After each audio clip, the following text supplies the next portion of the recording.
Well, by this evening, we expect the precipitation to come to an end, but for the next couple of hours, we've got a chance to pick up a little bit more of the white stuff across the Gulf Coast, and certainly I-10 is a good dividing line here for where we're seeing the snow and where we're not seeing the snow, especially from I-65 back off to the west. Northern Mobile County right now, up Celeste Road, accumulations to about 2 to 3 inches. Areas around Citronelle, plenty of accumulation. We're even getting some light accumulation around Saraland. You start working your way back into Mobile, though, and not seeing the accumulation yet. And you can see air temperatures are a little marginal here. What we would like to see for accumulation would be around 32 degrees. Right now we have 34 degrees in Mobile, but plenty of slush on the roads, northern Mobile County, and of course all the inland counties, Monroe, Clark, Washington, Greene County, lots of accumulation out there. Could be seeing some very impressive snow totals.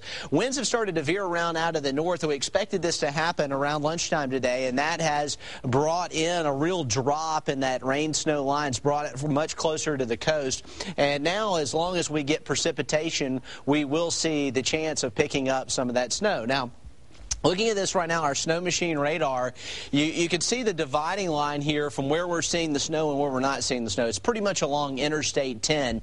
We actually have a little gap in the snow. It's not showing up right now because this is where the radar site is right here. So we're actually getting some ground clutter right here. But if you can imagine, back here to about Loosedale in a circle around Mobile, we have a little light snow occurring, but it's a gap in the snow. And then we really pick up in intensity with the snow from Loosedale on back on off to the west and all towards the north as well. And what's going to happen is we're going to get periods where we pick up some heavy snow or some moderate snow, and then we'll get a little break, and then it may pick up again. But sometime around the middle of the afternoon, things are going to begin to wind down across the Gulf Coast region. We can see the end of it is somewhere along the Mississippi-Louisiana line. And we were talking about this earlier. You know, if it was around 8 o'clock this morning and you really weren't seeing much in the way of accumulation, then that window was getting shorter and shorter. If the sooner you changed over this morning, the better chance you had of having some of the snow pile up, because the precipitation will eventually come to an end. We still see some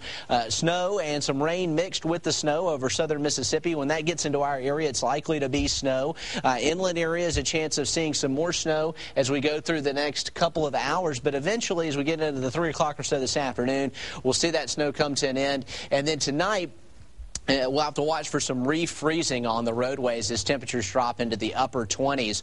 Overall, that low pressure area is making progress. It's now due south of the Mobile area, and the back edge of it, definitely not nearly as much precipitation as was occurring here directly near the low. And we'll continue to go with a few snow showers around the area, occasionally picking up in intensity through around 2 or 3 p.m. If you're on the southern sections of the Mobile area down in South Baldwin County, you may get some flakes in the air, but you're probably not going to see much in the way of accumulation.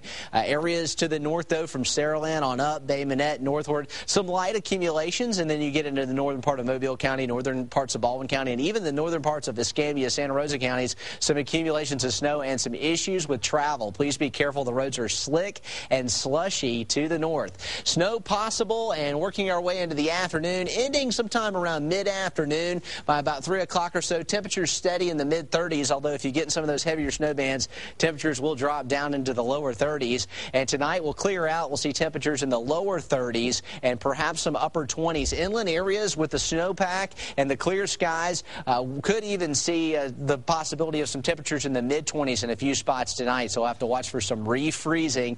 And then things begin to melt in earnest tomorrow. And the situation on Sunday looks to be more of just a rain event with highs in the middle 50s and some precipitation coming in Sunday night.